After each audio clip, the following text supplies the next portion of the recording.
Don't you just want the IPL to be over and start the playoffs already? But there are still almost 20 days to go, and because everything there is high value, high stakes, and high volume, each day in IPL is totally vital. Given what Indians now understand of sporting leagues, franchises, auctions, teams, and valuations, this is the logical course of sports in India. Leagues are all about money, profitability, business, and media rights. But there are really leagues. And then there are leagues. Assam's Brahmaputra Volleyball League, called BVL, is upside-down concept from our idea of an IPL. While watching it in the corner of Assam, you would ask, how did they get here? The answer is quite simple, of course. It's the cascade effect of community and sharing. BVL's fifth season featured 401 registered teams from Assam's 32 districts. Some districts have 20-plus teams, and others with just 3 or 4 teams. BVL has under 12 teams which are called Magic, and the under 16 teams which are called Rising. They involve 4,500 kids from 231 boys teams and 171 girls teams. The league begins in October with each district divided into pools. Their district in charge was given one instruction: work out how home and away pool matches are completed by December and let us know. Individual districts sorted out their weekend match timetables amongst the clubs, and the league released the schedules. This all seems in one breath improbable and unviable. But BVL has been so organic in its evolution that it reimagines grassroots sports. BVL began as a COVID project by a former India volleyball captain to distribute 100 balls to 100 Assamese villages. It morphed into the first BVL in 2020 with 50 teams, that's 33 boys and 17 girls across 16 districts, which has grown so rapidly over 5 seasons, that the sport's international ruling body also came to see it. BVL is the brainchild of Abhijit Bhattacharya, the Indian volleyball captain previously living out a quiet life in ONGC.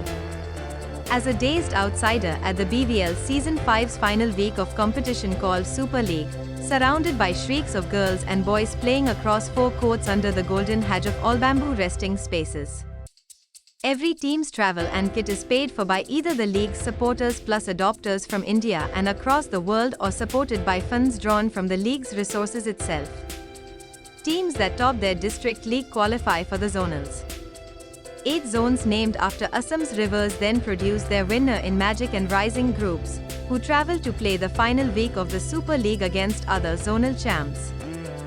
This year, Tejpur, Assam's cultural capital and Bhattacharya's hometown, hosted the Super League. Assam's volleyball community, larger than you imagine, turned up to help however they could. People drove for hours and hours to reach the venue and also offered chauffeur services to ferry dignitaries, visitors, players, coaches, and other family members to Tejpur. The Super League had 400 volunteers. This number increases when extended backwards to the district volleyball centers. Former media professional and documentary filmmaker Amitabh Atreya built and trained a statewide BVL media team for the Super League involving 45 people. All matches are broadcasted from smartphones onto a platform called SportsWatt. In the early BVL seasons, Atreya asked the volleyball centers in charge to find boys and girls who loved to be on phones and computers, tinkering. It worked like magic. BVL's unique movable bamboo tripod is quite the hit on social media. FIVB, volleyball's global body, heard about BVL and turned up in Tejpur at their own cost to experience it. New FIVB president Fabio Azevedo shook the hand of every single player and their coaches after an opening ceremony that featured not just the teams and players under their individual banners but folk singers and dancers, an all-girls marching band, a stage built from scratch to resemble an Assamese village home, complete with weavers, craftspeople, a couple of buffaloes, and an elephant that opened the parade and trumpeted. Elephants, Assamese folks say that they can be found in every village home that can afford to feed these handy beasts of burden. Tejpur town didn't have a single banner, poster, or hoarding about BVL. But 1,500 people attended the opening ceremony and shared a meal cooked by the community kitchen.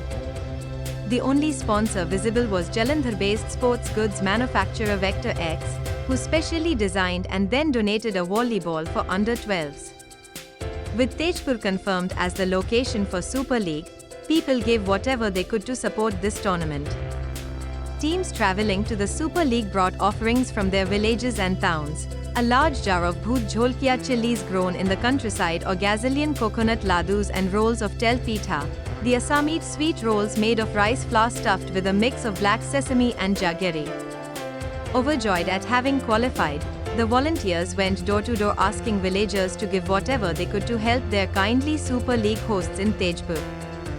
When Bhattacharya held up the unopened box and told its story, there was not a dry eye in the crowd.